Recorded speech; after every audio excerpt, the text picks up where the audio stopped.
¿Qué tal amigos? Muy buenas. Bitcoin marca un nuevo mínimo en este 2026. Desde el 1 de enero hasta hoy, 25 de junio, Bitcoin totaliza una caída del 38% y podemos acercarnos al primer cierre semanal por debajo de la media de 200 periodos. Así que poco a poco nos acercamos a ese objetivo de los 53.000 a 54.000 dólares, que es el precio realizado on-chain, nivel que siempre se ha visitado cada fin de la caída, cada fondo de mercado de BTC. Y fíjate que los catalizadores comienzan a ponerse bien interesantes. Podemos observar a la bolsa con el SP 500 en 7.373 puntos. En realidad, aunque mucha gente se escandaliza y ve la bolsa en rojo, estar en este nivel en realidad es estar cerca de máximos históricos. A la bolsa tradicional no le ha pasado nada. Lo peor que te ha tocado hoy es ver la caída de Apple un 5% después de que hablaran del incremento de precios, pero esto hace días que lo dijo Tim Cook y obviamente que van a subir los precios de todos los productos por la escasez que hay en distintos componentes que son fundamentales para los productos que todos usamos en el día a día. Pero lo más llamativo de esto es que si analizas las principales acciones, te vas a dar cuenta que no tienen caídas del 60, 70 u 80% desde sus máximos como sí le pasa a cripto. Y que los principales índices como el SP 500 no han sufrido una de esas caídas que dan miedo. Por ejemplo, la que vivimos en abril del año pasado, que fue del 20%. La caída que lleva el SP 500 en estas últimas semanas es de un 3%. O sea, esto es nada. Imagínate si nos llegamos a equiparar a esa caída del 20%, es que el SP 500 regresaría a máximos del 2025, pero también implicaría que arrastra a todas las criptomonedas. Y ese precio realizado que estamos planteando con BTC de 54.000 dólares se quedaría muy corto. En realidad, la visita ya sería por debajo de los 50.000 dólares. Y en el resto de altcoins, pues ni te digo, pero lo vamos a analizar. Ahora, ¿cuáles son esos catalizadores? ¿Qué es lo que está pasando en el mundo? Lo primero, que en las últimas 24 horas ya se totalizan 1.400 millones de dólares liquidados en el mercado. Los largos se llevaron la peor parte, pero también se presentaron datos económicos. Y es aquí donde yo quiero poner el dedo en la llaga, como dicen. Mira, empezando con el PIB, el Producto Interior Bruto. Al final, el PIB a ti te indica si una economía está bien o está mal. Y si la economía va bien y en crecimiento, independientemente de lo que hagan las acciones en el corto plazo, eventualmente se van a recuperar porque lo justifica la fortaleza de la economía. Ahora bien, tenemos el dato final de cómo salió el PIB en el primer trimestre del 2026 y el dato es de 2,1%.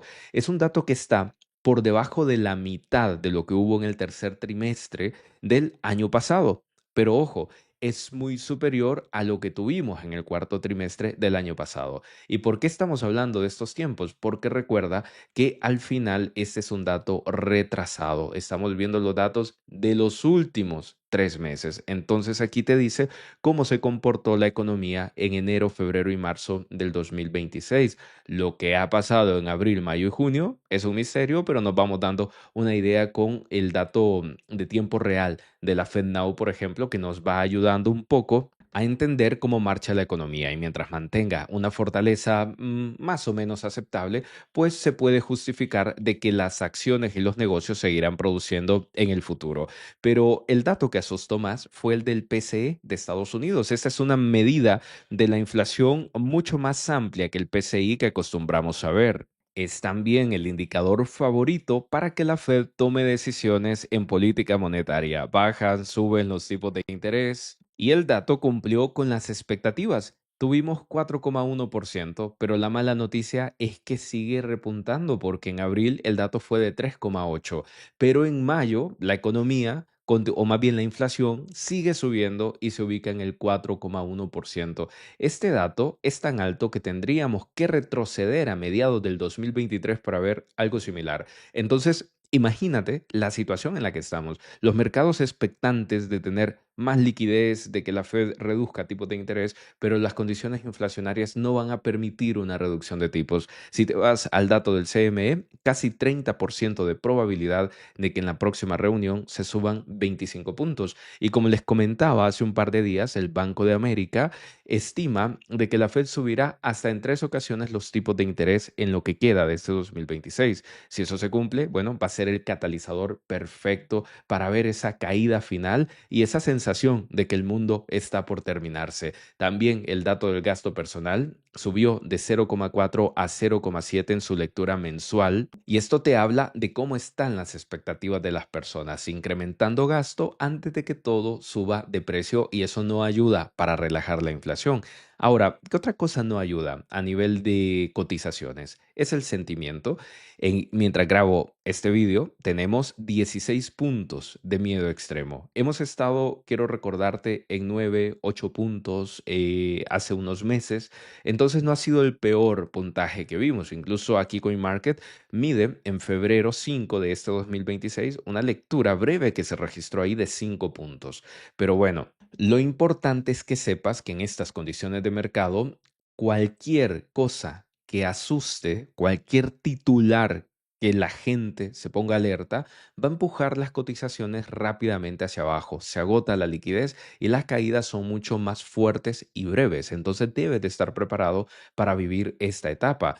Leí un titular, me parece que en Coinburo, y se habla de que hay gente que está promoviendo una investigación contra Strategy. Y mira, tenga eso avance o no tenga, ya te digo que para la narrativa negativa cae muy bien. Si ya la empresa está bajo la lupa, imagínate si se vienen investigaciones encima. Hombre, eso va a ser el catalizador final, pero también los números no son alentadores.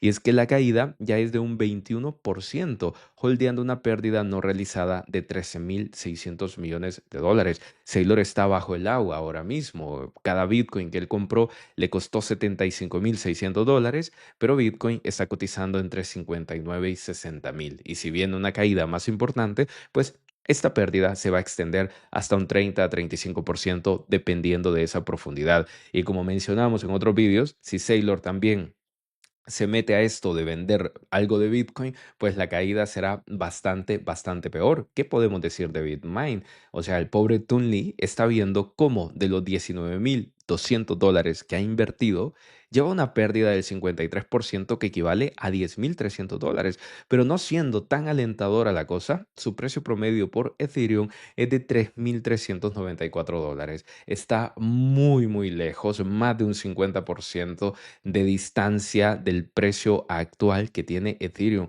Ethereum tiene que subir más de un 100% desde los precios actuales para que esta gente esté tablas con sus números, que no esté perdiendo ni ganando. Imagínate cómo estará la gente, y en este caso Tunli, con esta toma de posiciones. Y me gustaría terminar este video dejándoles algunos comentarios a nivel técnico y también a nivel on-chain. Yo creo que la gráfica de Bitcoin no nos miente. Si tenemos un cierre por debajo de la media de 200 periodos, se va a replicar el patrón que les explicaba ayer entre el 2022 y este 2026, y Bitcoin irá a visitar su precio realizado en cadena que ronda 53.500 dólares. Yo lo dejé aquí registrado en 54.700, que era el último que teníamos, pero ahora actualizado de 53.500. Ese nivel va a coincidir con los soportes de Bitcoin entre julio y agosto del año 2024, antes de que Bitcoin despegara hasta máximos históricos. Así que cualquier compra que tú realices es bueno que la vayas proyectando, siempre valorando este tipo de caídas si es que llegan a darse. Porque yo doy por hecho lo que es más probable para mí, para mi análisis, pero a lo mejor Bitcoin nunca toca 54.000 dólares, ¿sabes? Y a partir de aquí comienza a rebotar y marca una gran fortaleza. Es algo que se puede dar perfectamente, pero nosotros como inversores tenemos la responsabilidad de plantear escenario uno, escenario 2 y escenario número 3 y estar listo para cualquiera de los tres. Tu obligación no es estar adivinando, no es casarte con un número y decir, si Bitcoin no cae 54, yo no compro nada. O sea, si tú entiendes lo que es Bitcoin, entiendes la caída que está teniendo ahora, entiendes el momento histórico, por ejemplo, con el indicador MVRV que ya está en 1.14 y eso que no se ha descontado la caída de hoy, seguro que será de 1.12, 1.10 para mañana.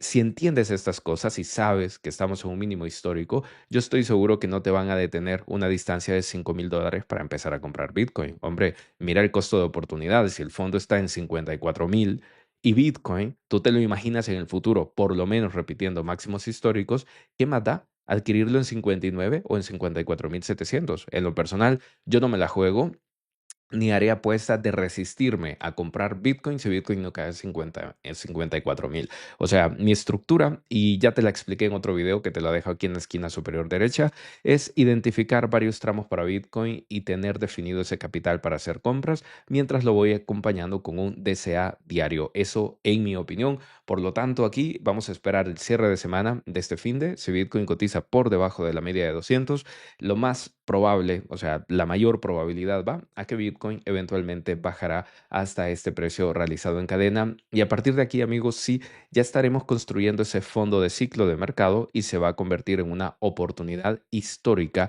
en Bitcoin para poder acumular satoshis. Ahora bien, si hablamos de Ethereum, $1,575, acercándose poco a poco a esos máximos de enero del 2018. Para mí, un precio objetivo de Ether es de $1,450. Tengo pensada una compra un poquito superior al DCA que vengo haciendo ahora mismo si Ether nos repite ese precio. En caso de que no lo haga, yo sigo haciendo DCA sobre Ethereum, que también presenta una gran oportunidad histórica muy por debajo de su precio realizado, que es de $2,300. Así que estás comprando con una ventaja increíble. Y si te comparas con el precio promedio de entrada de Tunli, pues tu ventaja es bastante mayor. Permíteme terminar con Solana y voy a hacer dos menciones especiales de dos monedas que compartía ayer en el grupo de Telegram. En el caso de Solana, sigue encerrada en este pequeño canal que hemos marcado entre máximos de mayo del 2021 y un soporte que se usó en febrero del 2022.